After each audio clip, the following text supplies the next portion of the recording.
রাতে ভোর থেকে যে ভারী বৃষ্টি হচ্ছে সেটা কিন্তু আমরা দেখেছি যে গত কয়েকদিনে চট্টগ্রামে সেটা বন্যা পরিস্থিতি আরও অবনতি হয়েছে এবং চট্টগ্রামে যেহেতু ৮ লাখের মতো বাসিন্দা রয়েছে তারও বেশি আসলে মূলত এই ৮ লাখ বাসিন্দা মূলত এই বন্যার কারণে একটা অবনতির মধ্যে পড়েছে এবং কক্সবাজারে আমরা দেখেছি যে ৩ লাখ মানুষ কিন্তু পানিবন্দী রয়েছে এবং রাঙামাটির অবস্থাও কিন্তু খারাপ যেহেতু সেখানে বেশ কিছু পাহাড় রয়েছে এবং পাহাড়ের ঢালে মানুষ বসবাস করে ফলে বন্যা পরিস্থিতির কারণে একটা খুবই খারাপ পরিস্থিতির দিকে কিন্তু যাচ্ছে। অন্যদিকে সাকিব, আপনি যেটি বলছিলেন আপনার সাথে একমত, এই পাহাড় ধসের কারণেই কিন্তু অনেকেই রাঙ্গামাটিতে বিপাকেই পড়েছেন। একই সাথে পাহাড় ধসের কারণে বাঘাইছড়ি উপজেলাও ডুবেছে, বিলাইছড়ি এবং বরকল উপজেলার নিম্নাঞ্চল কিন্তু এখন প্লাবিত রয়েছেন। এ নিয়ে আরও জানাতে আমাদের সঙ্গে সহকর্মীরা যুক্ত হচ্ছেন। আমাদের সঙ্গে যুক্ত হচ্ছেন চট্টগ্রাম থেকে শোয়েব রহমান, কক্সবাজার থেকে মোহাম্মদ মোর্শেদ এবং রাঙ্গামাটি থেকে জিয়াউর রহমান জুয়েল। প্রথমেই যাচ্ছি চট্টগ্রামের শোয়েবের কাছে। শোয়েব, আপনার কাছে একটু জানতে চাই, চট্টগ্রামে এই মুহূর্তে বন্যা পরিস্থিতি আপনি কেমন দেখতে পাচ্ছেন? আর যারা বন্যায় কবলিত ছিলেন, আশ্রয় কেন্দ্রগুলোর এখন কি অবস্থা?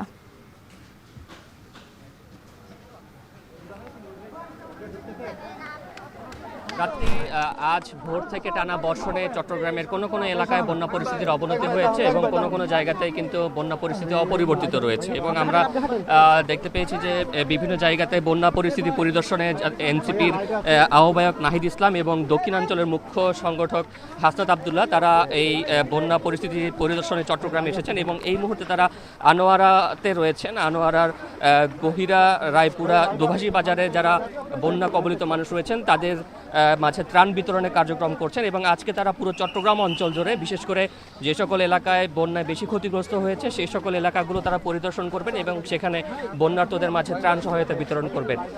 আনোয়ারার পরে তারা বাঁশখালী এবং সাতকানিয়াতেও যাবেন এবং সেখানে তারা কিন্তু ত্রাণ সামগ্রী বিতরণ করবেন এবং বন্যা পরিস্থিতির কথা যদি বলি যে চট্টগ্রামের যেই উপজেলাগুলো রয়েছে বিশেষ করে দক্ষিণাঞ্চলের যে উপজেলাগুলো রয়েছে সেখানে বাঁশখালী, আনোয়ারা, সাতকানিয়া এই অঞ্চলগুলো কিন্তু বেশি ক্ষতিগ্রস্ত হয়েছে এবং সেখানে মানুষের বাসাবাড়ি যেমন পানিতে নিমজ্জিত হয়েছে তেমনি তাদের সহায় সম্পদ, দোকানপাট, ব্যবসা প্রতিষ্ঠান, ফসলি জমি কিংবা মাছের ঘের সবকিছু কিন্তু পানিতে তলিয়ে গেছে এবং সবকিছু মিলিয়ে কিন্তু চট্টগ্রামে গেল কয়েকদিনের যে বন্যা সেই বন্যায় শত শত কোটি টাকার ক্ষতি হয়েছে বলে কিন্তু আমরা জানতে পেরেছি এবং সেই সাথে যেই জানমালের ক্ষতির কথা যদি সেখানে ৪৩ জনের কিন্তু মৃত্যুর খবর আমরা জানতে পেরেছি যে এই বন্যায় এখন পর্যন্ত প্রায় ৪৩ জনের মৃত্যু হয়েছে এবং এর পাশাপাশি চট্টগ্রামে পাহাড় ধসের ঘটনা ঘটেছে একাধিক, বিশেষ করে পার্বত্যাঞ্চল সহ চট্টগ্রাম শহরে কিন্তু বিভিন্ন জায়গাতে দুর্ঘটনা ঘটেছে, পাহাড় ধসের ঘটনা ঘটেছে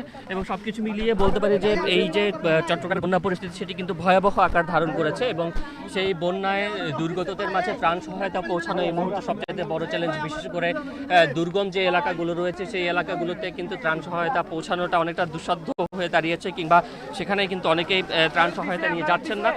সেই জায়গাগুলোতে ত্রাণ সহায়তা পৌঁছানো একটি সরকারি পর্যায়ে একটি বড় চ্যালেঞ্জ বলে কিন্তু তারা মনে করছেন এবং এই মুহূর্তে আমরা আনোয়ারাতে রয়েছি। আনোয়ারার পরে এনসিপির যে দলটি এসেছেন বন্যার্তদের সহযোগিতা বাঁশখালী এবং পরবর্তীতে সাতকানিয়াতেও কিন্তু বন্যার্তদের মাঝে সাহায্য সহযোগিতা বিতরণ করবে। তবে ত্রাণ সহযোগিতা আরও বাড়ানোর দাবি জানিয়েছেন এখানকার যারা বানভাসী এবং দুর্গম এলাকার মানুষ রয়েছেন তারা।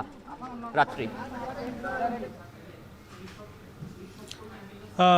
শোয়েব রহমানের মাধ্যমে আসলে জানছিলাম যে চট্টগ্রামে আসলে যেই পরিস্থিতি, কক্সবাজারেও কিন্তু প্রায় ৩ লাখের মতো বাসিন্দা পানি বন্দী হয়ে পড়েছেন এবং দেশগ্রাম প্লাবিত হয়েছে। মোহাম্মদ মোর্শেদ, আপনার মাধ্যমে একটু জানতে চাই যে সেখানকার পরিস্থিতি কি এবং কর্তৃপক্ষ কী ধরনের ব্যবস্থা নিচ্ছে?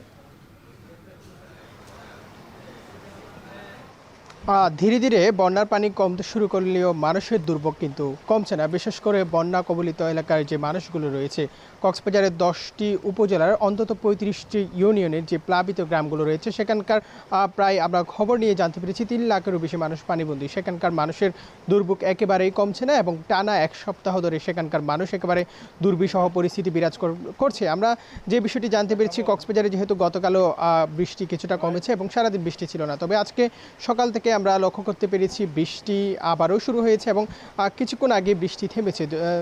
অন্যদিকে আমরা যে বিষয়টি জানতে পেরেছি, দুর্যোগ মোকাবেলা জেলা প্রশাসন থেকে 1 সপ্তাহ আগে থেকেই সব ধরনের প্রস্তুতি নেওয়া হয়েছিল। সেক্ষেত্রে জেলা প্রশাসন থেকে আমরা যে তথ্যটি পেয়েছি, দুর্গত এলাকার যে মানুষরা রয়েছেন তাদের জন্য 30 লাখ টাকা এবং 400 মেট্রিক টন চাল বরাদ্দ দেওয়া হয়েছে। এবং সেক্ষেত্রে আমরা দেখেছি জেলা প্রশাসন কালকে চকরিয়া, পেকুয়া এবং মাতামুহুরি এলাকায় যে এলাকা রয়েছে, যে এলাকাগুলো সবচেয়ে বেশি প্লাবিত হচ্ছে সেখানে ছুটে গিয়েছিলেন। এবং এই বন্যা স্মরণকালের এই বন্যা কক্সবাজারে গত 20 বছর ধরে পরে এমন বন্যা দেখেছে এমনটি বলছেন কক্সবাজার অঞ্চলের মানুষরা। বিশেষ করে এখানকার যারা মানুষ আছেন, আমরা পরিবেশবিদদের সাথে কথা বলেছি, সচেতন মহলের সাথে কথা বলেছি, কেন এমন একটি ভয়াবহ বন্যা, অন্যদিকে ভারী পাহাড় ধস হচ্ছে।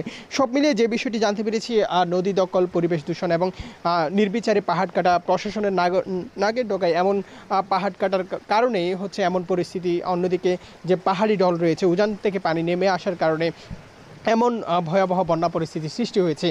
তবে বিশেষ করে যে সীমান্তবর্তী এলাকা রয়েছে, বাংলাদেশ মিয়ানমার সীমান্তবর্তী, সেখানকার যে উজানের ঢল পানির, সেখানেও কিন্তু প্রচণ্ড পরিমাণ বৃষ্টি হচ্ছে বলে আমরা জানতে পেরেছি। সেখানকার পাহাড়ি ঢলের পানিও কিন্তু কক্সবাজার অঞ্চলে বান্দরবন হয়ে চলে আসছে। সেক্ষেত্রে মাতামুহুরি সহ বাক্কালি সহ নানা জায়গায় পানি বেশি প্লাবিত হওয়ার কারণে বন্যা পরিস্থিতি দেখা দিয়েছে ভয়াবহ। তবে বন্যার যে সার্বিক পরিস্থিতি যদি বলতে হয়, চকরিয়া, পেকুয়া এবং রামু উপজেলায় বন্যা পরিস্থিতি কিছুটা, যে বন্যার পানি কিছুটা কমলেও সেখানকার মানুষ একেবারে দুর্বিষহ জীবন পার করছে এবং একেবারে ভোগান্তির মধ্যে রয়েছে, সেই বিষয়টি আমরা জানতে পেরেছি। এ ছিল সর্বশেষ। কক্সবাজারের খবর শুনছিলাম, এবার একটু যেতে চাই, আমাদের সহকর্মী রয়েছেন জিয়াউর রহমান জুয়েল রাঙ্গামাটিতে। জুয়েল, আপনার কাছে জানতে চাই, অতিবৃষ্টির কারণে কিন্তু আমরা দেখতে পেয়েছি বাঘাইছড়ি উপজেলার পর বিলাইছড়ি এবং একই সাথে বরকল উপজেলার নিম্নাঞ্চল যেটি রয়েছেন সেটি কিন্তু পানিতে ডুবে গেছে।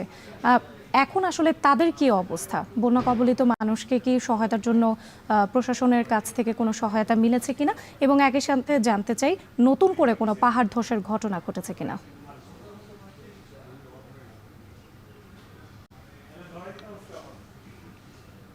রাত্রি আপনি জানেন যে গত শনিবার থেকে চলা বৃষ্টিপাতে এরই মধ্যে 9 দিন অতিক্রান্ত হয়েছে। এই 9 দিনের বৃষ্টিপাত এবং যে পাহাড় ধসের সংখ্যা, একই সঙ্গে বন্যা পরিস্থিতি সব মিলিয়ে এখানকার জনজীবন একেবারে বিপর্যস্ত হয়ে পড়েছে। যেখানটায় এই 9টি উপজেলায় এবং 2টি পৌরসভায় মিলে সেখানে অন্তত 131টি ছোট বড় পাহাড় ধসের ঘটনা ঘটেছে। এছাড়া সড়ক যোগাযোগ ব্যবস্থায় কয়েকবার পাহাড় ধসে যোগাযোগ বিচ্ছিন্ন হয়ে গেছিল, সেটি আসলে মাটি সরিয়ে আনার পরে পরিস্থিতি স্বাভাবিক হয়েছে 3-4 ঘন্টার মধ্যেই। কিন্তু বাঘাইছড়ির সঙ্গে খাগড়াছড়ি যে যোগাযোগ ব্যবস্থা, সেখানে 3 কিলো এলাকায় সড়ক ধসে সেটি এখন পর্যন্ত বন্ধ হয়ে রয়েছে গত বৃহস্পতিবার থেকে। একই সঙ্গে গতকাল সকাল থেকে রাঙ্গামাটির সঙ্গে বান্দরবানের যে সড়ক যোগাযোগ ব্যবস্থা, সেখানে ব্রিজঘাট একটা সেতু ধসে যাওয়ায় সেখানেও আসলে যোগাযোগ বিচ্ছিন্ন হয়ে রয়েছে। এর বাইরে অন্যান্য যে সড়কগুলো সেগুলো কিছুটা স্বাভাবিক রয়েছে। বলে রাখি, এই যে উজানের ঢল এবং অব্যাহত বৃষ্টিপাতের কারণে বাঘাইছড়ি যে নিম্নাঞ্চল রয়েছে সেখানে অন্তত 30টি গ্রাম প্লাবিত হয়ে অন্তত 20,000 মানুষ আসলে পানিবন্দী হয়ে পড়েছিলেন, যাদের মধ্যে এখন পর্যন্ত 21টি আশ্রয় কেন্দ্রে 1928 জন সেখানে আশ্রয় নিয়েছেন। আর ত্রাণ তৎপরতা বলতে সব জায়গায় এখন পর্যন্ত সেভাবে আসলে পৌঁছানো সম্ভব হয়নি। বিশেষ করে বিলাইছড়ি যে ফারুয়া, সেখানে 150 শতাধিক ঘর, দোকানপাট বিলাইছড়ি বাজার, ফারুয়া বাজারের সেখানে ডুবে গিয়েছে।